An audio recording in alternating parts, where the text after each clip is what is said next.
With the 8 seed on the line for the East and West Conference, BAM's here to break down both matchups and see what juicy lines we can find as we get locked and loaded for the 2024 NBA playoffs.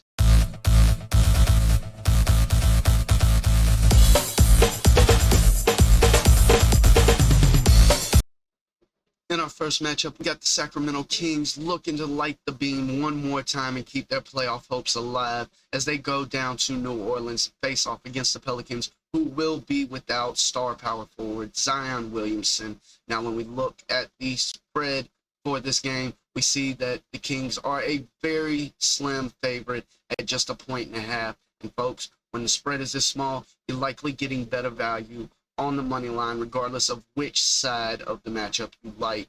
Now, what stands out to me in this game is the game total. I like the over at 213 where it opened.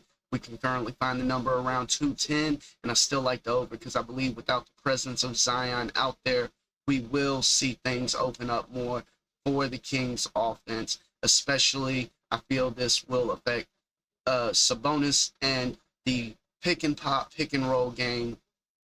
Without Zion out there, I think the Pelicans are going to struggle to slow down the offense. And while I do not expect huge scoring in this game, I do think they can get over that low total of 210. Yes, you've heard me mention that game total unders are prominent in the playoffs and playoff settings like this play-in tournament.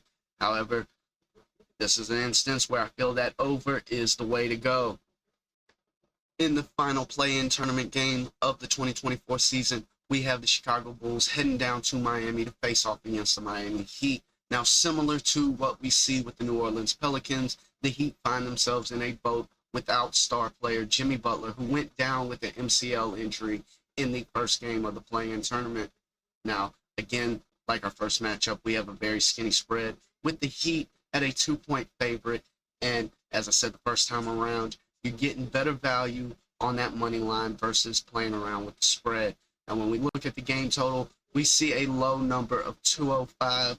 And while that might stand out in comparison to some of the other game totals out there that you will see, I do not think it's all that unusual, especially given the fact that the Heat lost Butler for this matchup. Now, a market that I will be targeting is the over 11.5 rebounds for Bam Adebayo, and not just because of the way he spells his name. If you take a glance through the regular season, you'll see that on a routine basis, Butler was out there racking up 4 to 7 rebounds, and without his presence, those are opportunities that will be available to other players. And while it was very plausible that Adebayo could reach the over 11.5 rebounds, even if Butler was playing in this game, I think it's even more likely now that we have Butler out for this game and likely the remainder of the playoffs. This has been D Weezy. Y'all make sure to take care out there.